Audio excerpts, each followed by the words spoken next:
Commander Sarah Chen stood at the observation deck of Aegis Protocol, humanity's most advanced defensive installation. The massive station hung in geosynchronous orbit above Earth like a gleaming sentinel, its crystalline sensor arrays catching starlight in mesmerizing patterns. After 15 years of service, Sarah still found herself awestruck by the view. Earth below, wrapped in its atmosphere like a jewel in silk, and the infinite expanse of space above. Commander, we're detecting unusual gravitational distortions in Sector 7. Lieutenant Marcus Rivera's voice crackled through the comm. The pattern doesn't match anything in our database. Sarah's contemplative mood evaporated. Show me.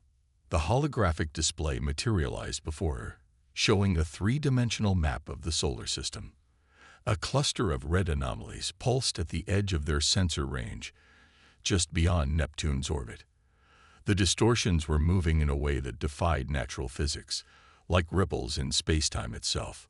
Run it through the historical archives, she ordered, her fingers dancing across the holographic interface. Check if there's any match with pre-collapse records. The collapse. Humanity's greatest mystery. 3 centuries ago, human civilization had stretched across dozens of star systems. Then, in a single day, it all crumbled. The few surviving records spoke of a weapon of unimaginable power, but its nature and origin remained unknown. Now, humanity had rebuilt, but they remained vigilant, watching the stars for any sign of what had brought their ancestors low. No matches in the civilian database, Marcus reported. But, wait, I'm getting a ping from the restricted military archives. Classification level, Omega. Sarah's breath caught. Omega clearance predated the collapse itself. Display it. The hologram shifted, showing an ancient recording. The same gravitational distortions appeared, but the recording ended abruptly with a burst of static. In the corner, a single phrase flashed in ancient text. Helios protocol activated. Send emergency alerts to all outposts in the system, Sarah commanded, and get me a direct line to Admiral Joe on Earth Command. Commander, Marcus's voice wavered slightly. The distortions, they're accelerating. And they're heading straight for us. Sarah watched as the anomalies picked up speed, cutting through space like sharks through water. Whatever was coming, it had triggered a warning system older than their civilization itself. She thought of the billions of people on Earth below, blissfully unaware of what approached from the darkness of space. Sound general quarters, she ordered, her voice steady despite the fear gnawing at her gut. And begin evacuation protocols for all non-essential personnel. Whatever this is, Aegis Protocol stands ready. The station's alert klaxons began to wail as personnel rushed to their battle stations. Sarah's gaze returned to Earth, its blue-white surface peaceful in the eternal night. Their ancestors had faced this threat once before and fallen. But this time would be different. This time, humanity would stand its ground.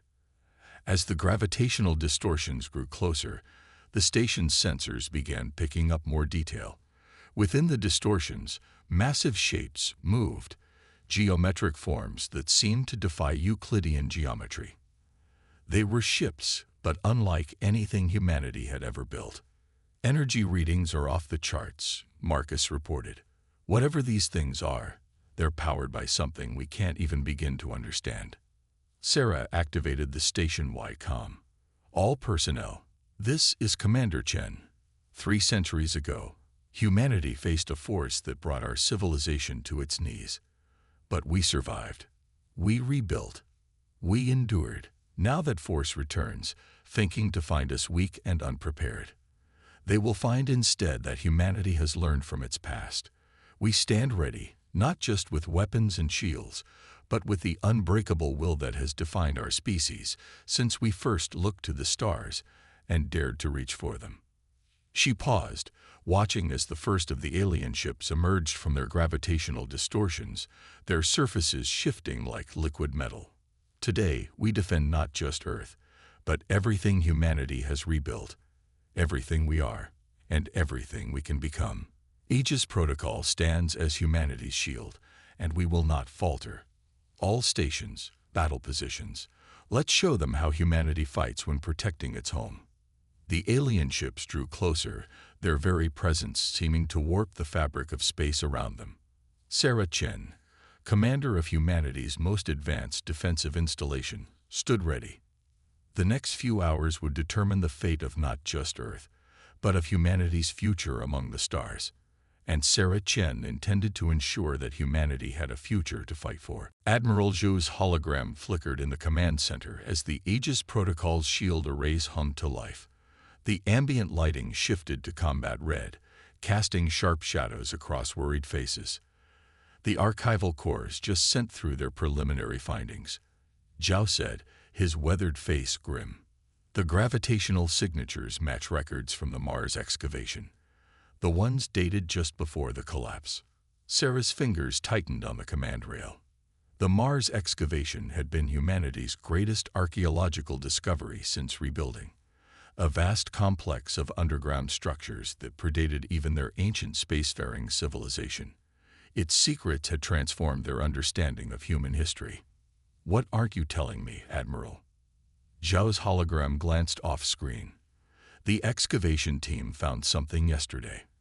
A chamber we couldn't access before. Inside. He paused, looking suddenly older.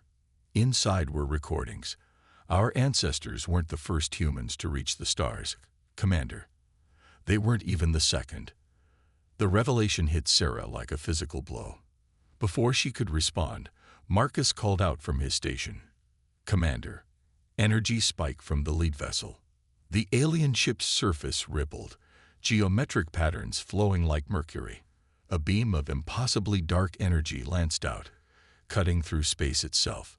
It struck an automated defense platform, and the advanced piece of human engineering simply ceased to exist. No explosion, no debris, just empty space where technology worth billions had floated moments before. By the stars, Marcus whispered. The recording spoke of this, Zhao continued. They called it the null cascade. It doesn't destroy matter. It removes it from our universe entirely. This is what brought down our ancestors, both times. Sarah's tactical display showed the alien fleet spreading out in an attack formation she recognized from historical archives. They've done this before. They know exactly how we'll respond. Yes, Zhou agreed, but they don't know everything. The Mars chamber contained more than just warnings, Commander. It had instructions. The station shuddered as another defense platform vanished. The alien ships were systematically dismantling their outer defense perimeter. Instructions for what?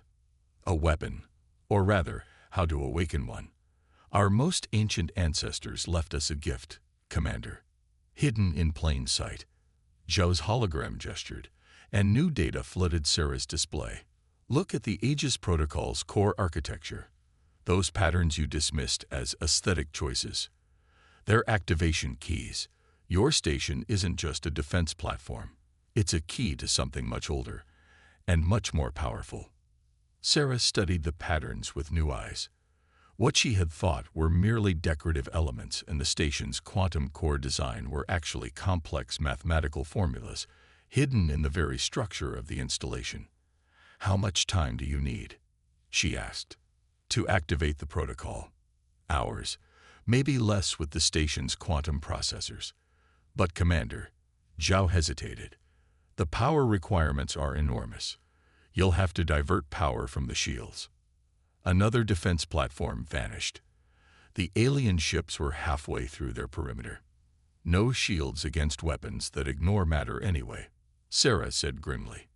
Do it. Send everything you have. I'll buy you the time you need.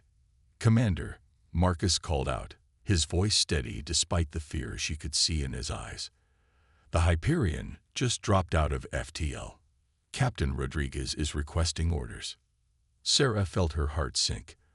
The Hyperion was humanity's most advanced warship, the culmination of 3 centuries of rebuilding and advancement, and against weapons that could remove matter from existence. Tell them to hold position, she ordered. We can't risk losing our flagship to weapons we don't understand. Commander, Rodriguez's voice cut in, ignoring protocols. With respect, if that station falls, Earth is defenseless. Let us buy you the time you need. Sarah watched the tactical display as the alien ships continued their methodical advance. The Hyperion was a magnificent vessel, representing the peak of human military engineering. But against these weapons, Captain, I need you to trust that there's a plan. Hold. Position. The silence that followed felt eternal. Finally. Understood, Commander. Hyperion holding position. Sarah turned to her crew. Begin power diversion to the quantum core. Every ounce of energy we can spare. And get me a direct neural link to the core systems. If we're going to awaken something ancient, I want to be ready to control it. As her crew rushed to comply, Sarah watched the alien ships draw ever closer. They moved with absolute precision, like players in a game they had won countless times before. But this time, humanity had an advantage they didn't know about, the legacy of their own ancient past. The station's lights dimmed as power was redirected to the quantum core. In the darkness, Sarah Chen prepared to unlock a weapon older than human civilization itself, hoping it would be enough to change the course of a war that had been fought across millennia. The real question was, what price would awakening such power demand?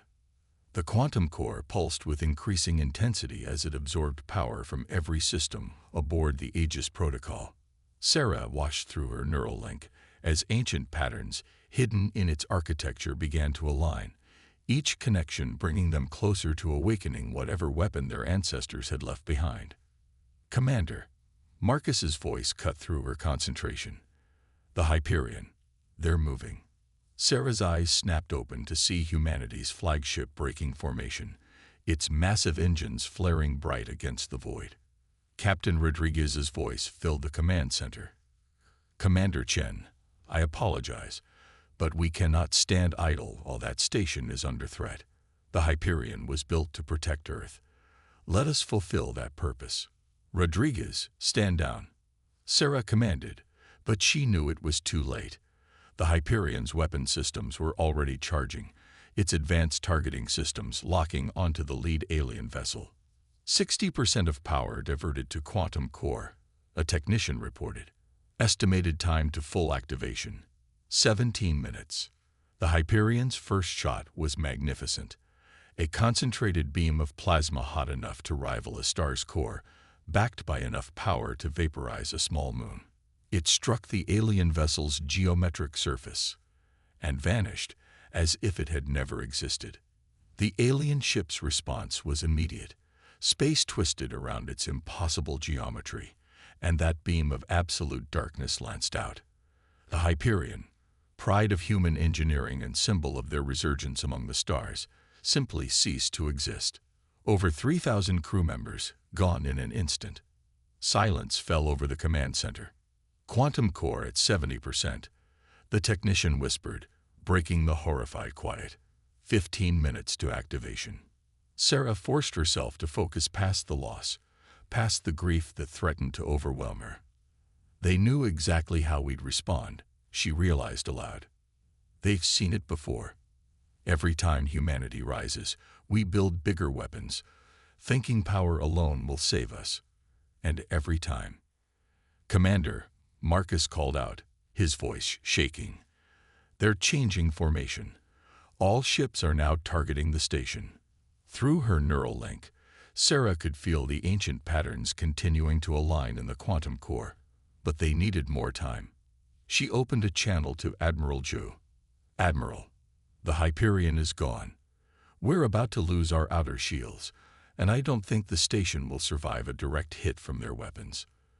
Whatever this activation sequence is doing, we need it done faster.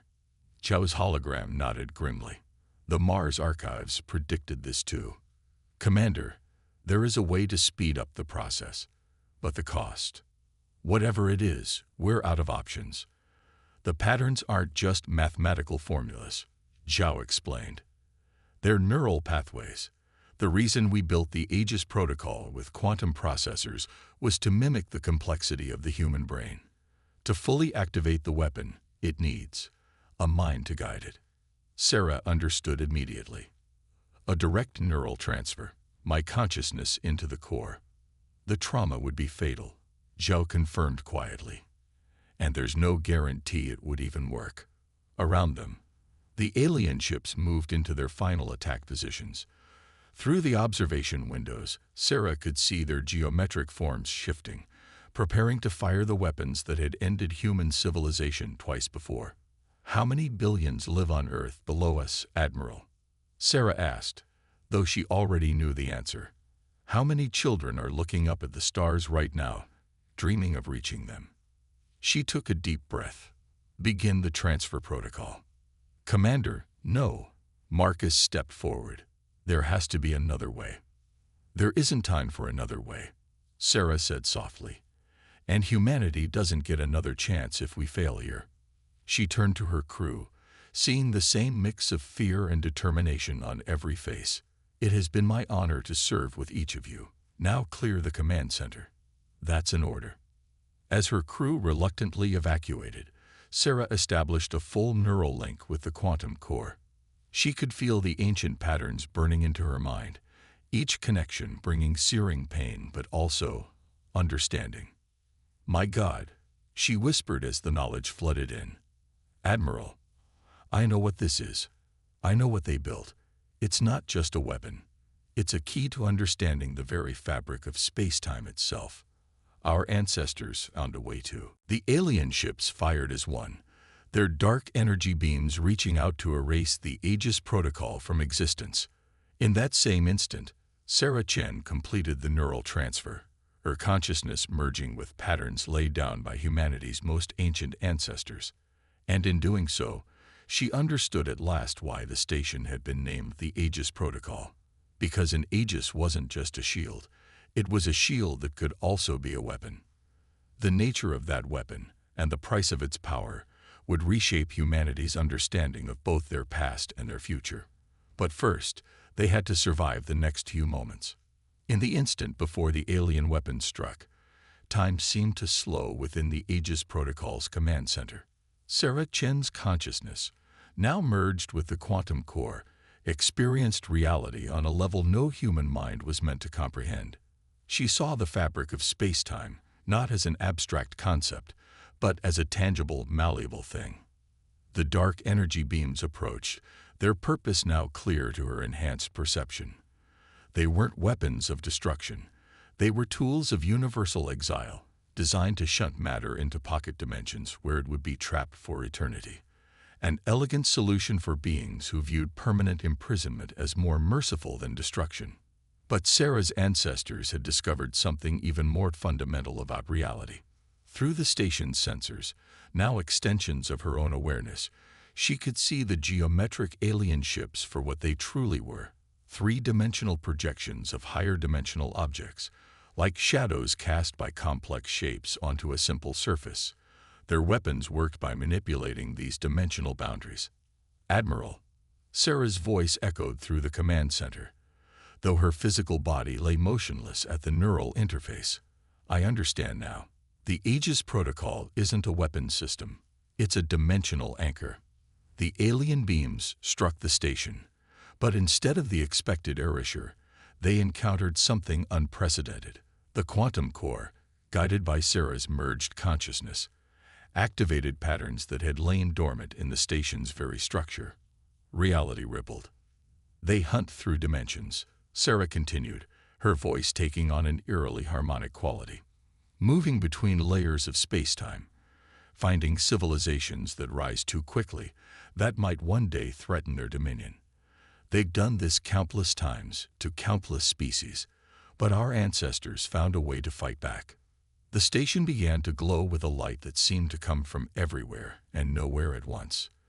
The alien ships, for the first time, broke their perfect formation, attempting to retreat. They locked their victims into pocket dimensions, but they never considered that someone might learn to lock them into a single dimension instead, to trap hunters who thought themselves untouchable. Through her enhanced perception, Sarah could see the alien vessels trying to shift away, to slide between dimensional boundaries as they had countless times before. But the Aegis Protocol's power held them in place, forcing them to exist fully in three-dimensional space.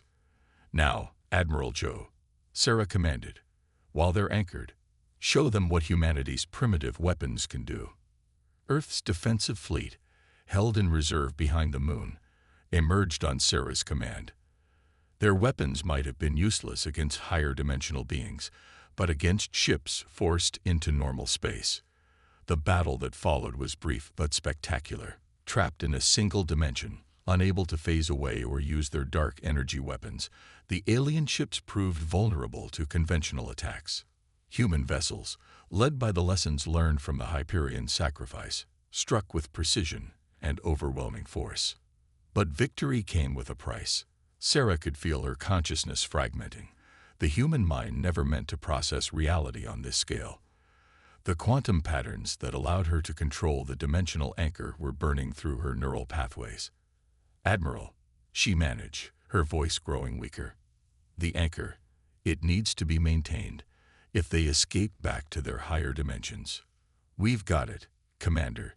Zhao's voice was heavy with understanding. The Mars archives included instructions for a more permanent solution. We just needed this proof that it would work, that the ancient weapon could hold them. Sarah felt relief even as her awareness began to fade. The archives, they weren't left by our ancestors, were they? They were left for our ancestors. By us. Right now. Yes, Zhao confirmed. A loop in time, Commander. Every cycle, humanity falls but leaves behind the knowledge needed to eventually win. Each time, we get closer. And this time, thanks to you, we finally understand how to make the anchor permanent. The few surviving alien ships, now trapped forever in normal space, retreated into the darkness between stars. But Sarah knew they would carry word back to their kind. That Earth was no longer prey to be culled. That humanity had broken the cycle. As her consciousness began to dissipate into the quantum patterns of the core, Sarah had one final thought. She was not ending, but becoming part of the very mechanism that would protect humanity going forward.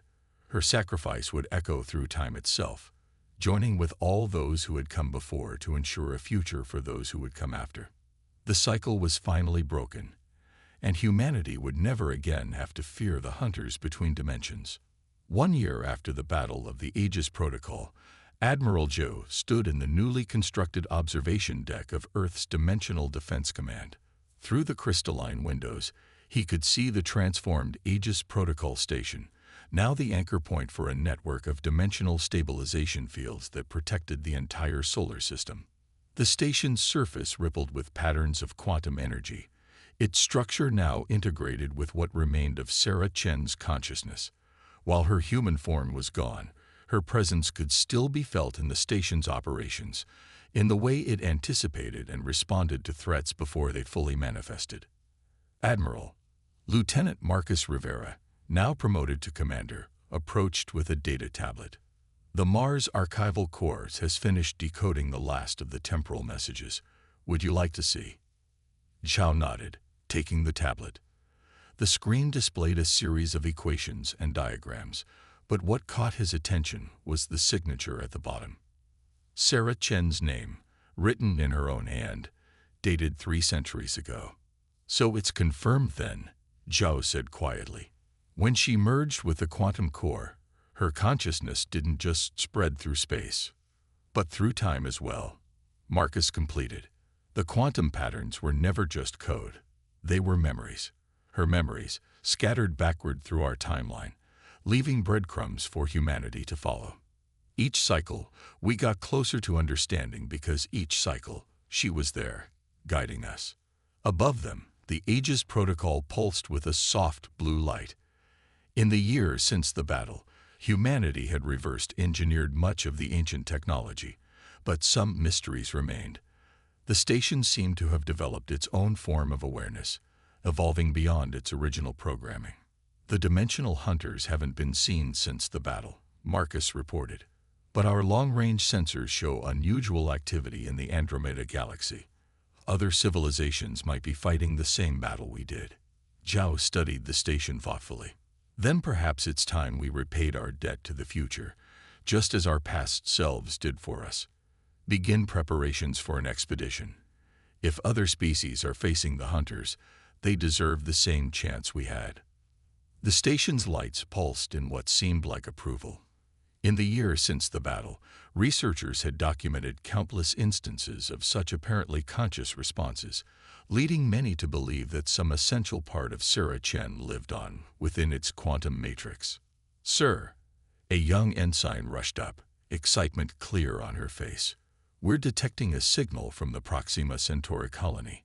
They've successfully replicated the dimensional anchor technology on a smaller scale. The protection network can be expanded beyond Sol." Zhao smiled. This was Sarah's true legacy, not just the victory over the hunters, but the tools and knowledge to ensure humanity's continued evolution among the stars. They were no longer prey species hiding from interdimensional predators.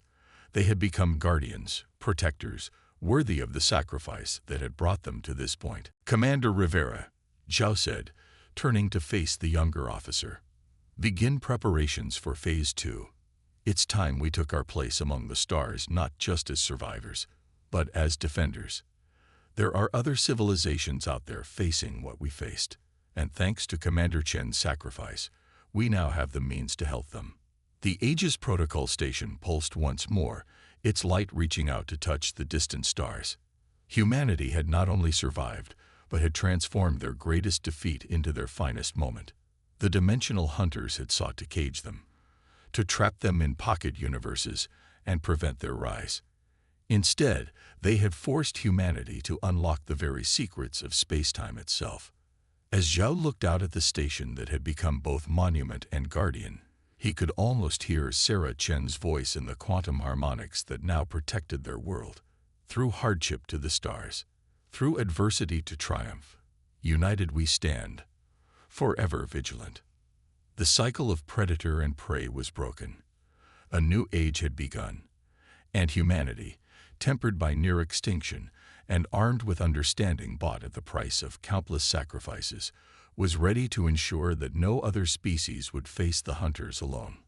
In the quantum patterns of the Aegis Protocol, Sarah Chen's consciousness continued its eternal watch, guardian not just of humanity's present, but of all possible futures yet to come. The dawn of a new era had arrived, and this time, humanity would write its own destiny among the stars.